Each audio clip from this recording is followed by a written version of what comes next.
أعوذ بالله من الشيطان الرجيم بسم الله الرحمن الرحيم والذين يؤمنون بما أنزل إليك وما أنزل من قبلك وبالآخرة هم يوقنون، اور وہ ایمان رکھتے ہیں اس کلام پر جو آپ کی طرف نازل کیا گیا اور جو آپ سے پہلے نازل کیا گیا، اور وہ آخرت پر یقین رکھتے ہیں۔ اس سے پہلی آیت مبارکہ میں اللہ جل جلالہ نے اہل ایمان کی صفت کو بیان فرمایا، الذین یؤمنون بالغیب، غیب پر ایمان رکھتے ہیں، کہ متقین وہ ہیں جو غیب پر ایمان رکھتے ہیں۔ اس کے متعلق ہم نے بڑا کل تفصیلی کلام بھی کیا، اور ضروری ایک بات یہاں پر غیب کے متعلق یہ کر کے آگے چلتے ہیں کہ جو اہل سنت کا عقیدہ ہے، اس پر مفسرین نے بڑی خوبصورت بات ارشاد فرمائی ہیں کہ غیب کے متعلق جو یہ کہا جاتا ہے کہ علم غیب رسول پاک علیہ الصلوۃ والسلام کا اللہ نے حضور علیہ السلام کو عطا فرمایا ہے۔ غیب ذاتی جو ہے وہ خاصہ ہے اللہ رب ذوالجلال کا، کہ یعنی جو کسی نے بھی عطا نہیں کیا، وہ ذاتی ہے اس کا اور وہ خاصہ ہے۔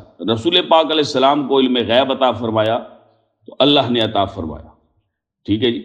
تو کیونکہ سب مخلوق اللہ ہی کی محتاج ہے، تو اسی طرح سے جیسا کہ 16ویں پارے میں فرمایا کہ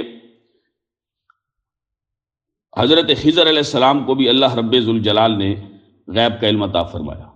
یہ تمام مفسرین نے اس کو ایک ایک اگر حوالے کے طور پہ پڑھیں تو یہ بڑا تفصیلی کلام ہو جائے گا اس میں، وہ انشاءاللہ وقتاً فوقتاً ہم اس پر بات کرتے رہیں گے، جیسا کہ سورہ آل عمران شریف میں وما کان اللہ لیطلعکم علی الغیب، اس مقام پہ بھی انشاءاللہ اس کو تفصیل سے بیان کریں گے کہ جہاں پر باقاعدہ علم غیب کے متعلق بات ہوگی۔ تو جس جگہ پر علم غیب کی کسی اور کے لیے نفی ہے وہ غیب ذاتی ہے۔ کیا ہے جی؟ وہ غیب ذاتی ہے اور وہ خاصہ اللہ کا، اس پر ہر مومن مسلمان کا ایمان ہے کہ دیکھو یار یہ یہاں پر آ گیا قرآن پاک میں کہ اللہ کے سوا غیب کوئی نہیں جانتا۔ ہم نے کہا یہ الف لام ہے، اس چیز کو سمجھو کہ مفسرین نے کیا لکھا کہ غیب یہاں پر جو ہے کہ اللہ کے سوا کوئی نہیں جانتا، اس پر ہر مسلمان کا عقیدہ ہے کہ وہ غیب ذاتی ہے اور اللہ کے سوا وہ کوئی نہیں جانتا۔ علم غیب ذاتی، باقی جس کو بھی عطا کیا ہے اللہ ہی نے عطا فرمایا ہے، اور اللہ کو، اللہ چونکہ شہنشاہ مطلق ہے، قادر مطلق ہے، اس کو کون عطا کرے گا؟ کوئی عطا کرنے والا نہیں، تو وہ اس کا غیب ذاتی ہے۔ باقی جس کو بھی عطا فرمایا وہ اللہ رب ذوالجلال نے ہی عطا فرمایا ہے، خصوصاً حضور نبی پاک علیہ الصلوۃ والسلام کو، ٹھیک ہے جی۔ تو غیب کے متعلق اور بھی ہم نے کلام کیا، اور اس کے بعد جو ہے وہ ارشاد فرمایا وَيُقِيمُونَ الصَّلَاةَ، اس سے مراد نماز کو پابندی کے ساتھ اور مکمل خشوع اور خضوع اور پورے آداب کے ساتھ باجماعت پڑھنا ہے، اور نماز کو معاشرے میں رائج کرنے کی کوشش کرنا ہے کہ کوئی بے نماز نہ رہے۔ نماز بڑی اعلیٰ چیز ہے، اور ایمان کے بعد اسلام کا رکن اعظم ہے، سب سے بڑا رکن ہے۔ کلمہ طیبہ، پھر نماز، روزہ، زکوٰۃ اور حج۔ تو کثرت سے یہ عبادت ہوتی ہے۔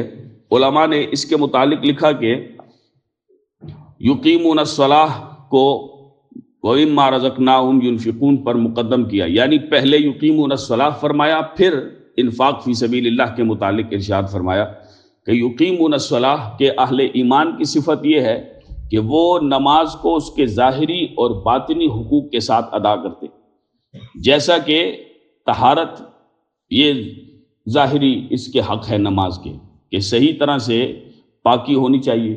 وہ آدمی حدث اصغر سے، حدث اکبر سے یعنی بے وضوئی سے اور حالت جنابت سے باہر نکلے، یعنی وہ پاک بھی ہو کہ اس پر حدث اکبر نہ ہو، یعنی غسل کی حالت میں وہ نہ ہو، اور پھر جو ہے وہ استنجا کر کے پاکی طہارت حاصل کر کے اس کے بعد وہ صحیح طرح سے وضو کر کے پھر جو ہے وہ نماز کی طرف آئے، اور نماز کے جو فرائض ہیں، واجبات ہیں اور سنن ہیں، اور اسی طرح سے جو مفسدات نماز ہے، جو نماز کو توڑ دیتے ہیں، ان تمام چیزوں کا اس کو پتہ ہو۔ اس کو کہتے ہیں، اس انداز سے پھر خشوع اور خضوع ہو، کہ جیسا کہ فرمایا کہ انت عبد اللہ کانک تراہ فان لم تکن تراہ فانہ یراک، کہ تو عبادت ایسے کرے جیسے کہ تو اللہ کو دیکھ رہا۔ اگر یہ درجہ نہیں ہے، اتنا کامل درجہ، تو پھر یہ ہونا چاہیے کم از کم کہ وہ اللہ تجھے دیکھ رہا ہے۔ تو خشوع اور خضوع یہ جان ہے، یہ روحانیت ہے، اور اسی طرح سے ان تمام ظاہری اور باطنی حقوق کے ساتھ نماز کو پڑھنا، اس کو اقامت الصلاح کہتے ہیں۔ بعض ہمارے ناسمجھ لوگ اور ناسمجھ نوجوان، جی دیکھو نماز کو قائم کرنے کا قرآن میں ذکر آیا ہے، نماز پڑھنے کا تو نہیں آیا، تو ہم کیسے نماز پڑھیں؟ تو میں نے کہا قائم کرنے کا کیا مطلب ہے؟ خاموش۔ میں نے کہا قائم کرنے کا یہ مطلب ہے کہ اس کو، اور یہ نہیں کہ ہم تک بازی کریں گے کہ میں یہ سمجھتا ہوں، فلاں جو کل پرسوں مرا ہے وہ یہ سمجھتا تھا، وہ دیکھیں گے کہ رسول پاک علیہ السلام نے اس کو کیسے بیان فرمایا۔ خود حضور علیہ الصلوۃ والسلام نے نماز پڑھ کے بتائی اور فرمایا اس کو نماز کہتے ہیں۔ اب جب حضور نے صلاح کا معنی متعین کر دیا تو پھر کسی اور کی کیا بات مانی جائے گی کہ ہم وہاں پر نماز پڑھ رہے ہیں اور ہم مدینہ شریف میں نماز پڑھتے ہیں، اور ظاہری، کیونکہ اسلام یہ شاعر اسلام میں سے فرمائے کہ اگر کوئی آدمی نوافل پڑھے تو وہ بے شک لوگوں سے چھپ کے پڑھے، لیکن جب فرض نماز کے لیے جائے تو اس میں کوئی قباحت نہیں کہ وہ سب کے سامنے جائے، کیونکہ یہ اسلام کی شاعر ہے، اور کوئی بے نمازی نہ رہے اور اسلام کے ارکان کو جو ہے وہ صحیح طرح سے ادا کیا جائے، تو اس میں سربلندی ہے۔ اور دوسرا یہ کہ آدمی وہ فاسق مولن نہ ٹھہرے، نماز نہیں پڑھے گا تو لازمی بات ہے۔ اللہ رب ذوالجلال ہم سب کو بے نمازی ہونے سے محفوظ فرمائے، کیونکہ اقامت صلاح یہ بڑی اعلیٰ چیز ہے، بڑی خوبصورت چیز ہے، اور اہل ایمان کی یہ صفت اللہ رب ذوالجلال نے بیان فرمائی ہے، اور ایسی چیز ہے کہ جس کو ہر امیر غریب کر سکتا۔ آگے آ رہا ہے وَمِمَّا رَزَقْنَاهُمْ يُنْفِقُونَ، یعنی صدقہ ہے، خیرات ہے، وہ نفلی ہے، وہ فرض ہے۔ فرض جیسا کہ زکوٰۃ ہے تو وہ ایک خاص مقدار ہے کہ جس کے پاس اتنا پیسہ ہوگا تو وہ لازمی بات ہے۔ مثال کے طور پہ زکوٰۃ کے نصاب ہے، تو ہم ہر سال اس کو بیان کرتے ہیں، زکوٰۃ کے مسائل کو، جمعہ کے خطبہ میں بھی اور عام طور پر نماز عصر کے بعد بھی۔ تو تقریباً 2 سال پہلے جو ہم نے اس کو بڑا تفصیل سے بیان کیا، لگاتار 6 ہفتے ہم نے اس کو روزانہ عصر کے بعد زکوٰۃ کے مسائل کو بیان کیا، آپ کو یاد ہے۔ زکوٰۃ چونکہ مال کی پاکی ہے، اور یہ ہے کہ اس کے مقاصد ہیں۔ مقصد ایک یہ ہے کہ دل کے اندر جو مال کی محبت ہے وہ ختم ہو، کہ آدمی جو مال جوڑ جوڑ کر رکھتا ہے تو اللہ کی بارگاہ میں دے جتنا اللہ رب ذوالجلال نے حکم دیا، تو وہ اس ایک تو مال کی محبت اس کے دل سے نکلے گی، اور دوسرا یہ ہے کہ غریب تک اس کا حق پہنچے گا جو مستحق ہے، نادار۔ تو مستحق کا میں نے لفظ کہا ہے، یہ لفظ یاد رکھنے کے ہیں، کیونکہ ہمارے ہاں پھر یہ بھی ہوتا ہے کہ اگر کسی بچے کا والد فوت ہو گیا، اب وہ بچہ بڑا بھی ہو گیا اور باپ نے اس کی جائیداد، سونا، پیسے سب کچھ چھوڑا، تو کہتے ہیں جی یہ یتیم آدمی ہے۔ تو اب یہ یتیم تو ہے، یتیم پہلے تو یہ دیکھنا ہے کہ یتیم کس عمر تک بولا جاتا ہے۔ حضور نے فرمایا لا یتما بعد الحلم، جب بچہ بالغ ہو جائے تو پھر یتیمی ختم ہو جاتی ہے، نابالغ بچے پر یتیم کا لفظ آتا ہے۔ ٹھیک ہے جی، یہ مسند امام اعظم ابو حنیفہ رحمہ اللہ تعالیٰ میں یہ حدیث مبارکہ موجود ہے۔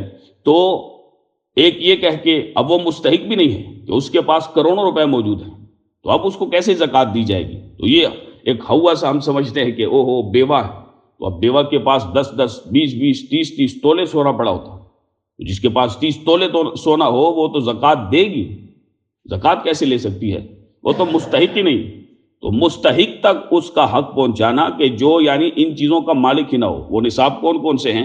وہ نصاب ہیں جیسا کہ آپ کو معلوم ہے کہ نصاب 7.5 تولہ سونا، اس میں وزن کا اعتبار ہے، وہ چاہے کسی کے استعمال میں ہو چاہے سنبھال کے رکھا ہو، اس میں ایسی بات نہیں ہے۔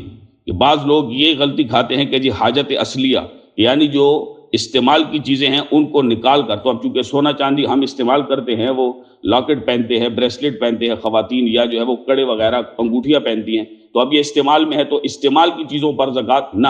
سونے کا وزن ہے 7.5 تولہ، جس کے پاس اتنا ہے یا کم ہے اور اس کے ساتھ جو ہے وہ پیسے ملائے جائیں گے، وہ بھی آگے انشاءاللہ تفصیل سے ہم بیان کریں گے۔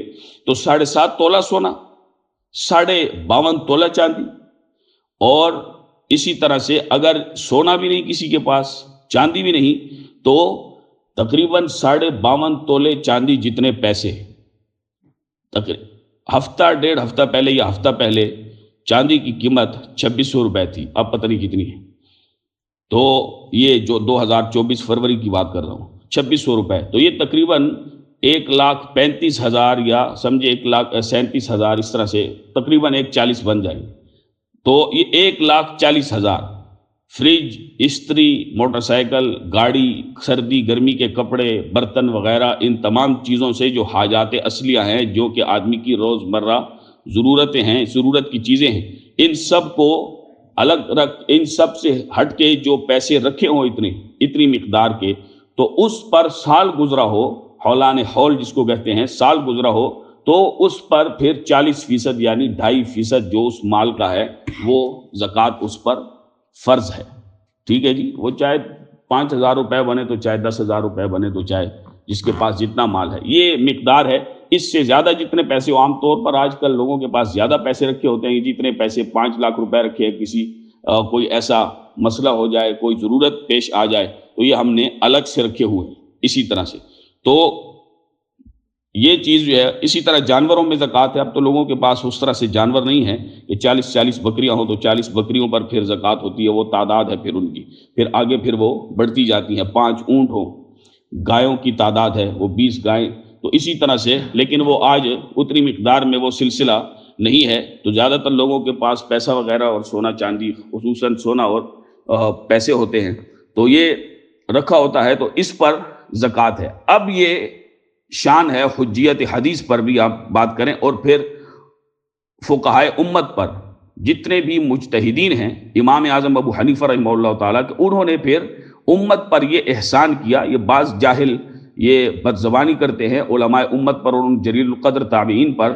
تو ہم یہ کہتے ہیں، یہ جو تم فرض واجب کہتے ہو نا، فرض واجب مستحب، یہ قرآن میں کدھر لکھا ہے؟ یہ اصطلاحات ہی تو انہوں نے وضع کی ہیں۔ کسی چیز کو حرام حلال اس کے متعلق یہ بات کرنا، اور یہ مکروہ، یہ اصاعت، یہ مباح، یہ تمام درجات جو بیان کیے فقہائے امت نے، یہ تو ان کا احسان ہے اور اللہ کا بڑا فضل ہے کہ انہوں نے کتنی جو ہے وہ خدمت کی ہے دین کی۔ ورنہ یقیمون الصلاۃ ومما رزقناہم ينفقون، اور پھر جو فرمایا سورہ بقرہ شریف میں ہی کہ وآتوا الزکاۃ، زکوٰۃ دو۔ اب کیسے دیں گے زکوٰۃ؟ کیا ہے زکوٰۃ؟ قرآن میں اس کی تفصیل نہیں، کتنی دینی ہے زکوٰۃ، دینی کس نے ہے، دینی کس کو ہے، کس کو نہیں دینی، یہ تمام چیزیں کہاں لکھی ہیں؟ یہ پھر جب حدیث مبارکہ ہم پڑھتے ہیں، پھر اسی طرح سے فقہاء نے ان تمام چیزوں کو قرآن و حدیث کی روشنی میں جو سیکھا، اور رسول پاک علیہ السلام نے صحابہ و اہل بیت کو سکھایا، اور پھر انہوں نے آگے امت تک پہنچایا ہے، تو اس تمام چیزوں کو انہوں نے بیان فرمایا۔ تو وہ آج سب تفصیل سے ہمارے پاس ایک ایک چیز موجود ہے الحمدللہ۔ پھر جتنے بھی منتشر مسائل تھے سب کے سب موجود تھے، لیکن ان کو سب کو، ہر ایک کو، ہر مسئلے کو اس کے اپنے باب اور عنوان میں لے کے آنا اور ابواب بندی کرنا۔ یہ طہارت کا باب ہے، یہ زکوٰۃ کا باب ہے، یہ نماز کا باب ہے، سارے کے سارے مسئلے نماز کے باب میں ہی آپ کو سارے کے سارے مل جائیں گے۔ تو یہ فقہائے امت کا، امام اعظم ابو حنیفہ کا، امام مالک کا، ان تمام امت کے فقہاء کا امت پر احسان ہے کہ آج امت اتنے سکون سے ہے، اور جو بھی چیز ہو فوراً سے جو ہے وہ اس کے جائز ناجائز کا پتہ چل جاتا ہے، اور اس کو ادا کیسے کرنا ہے وہ ساری چیزیں موجود ہیں۔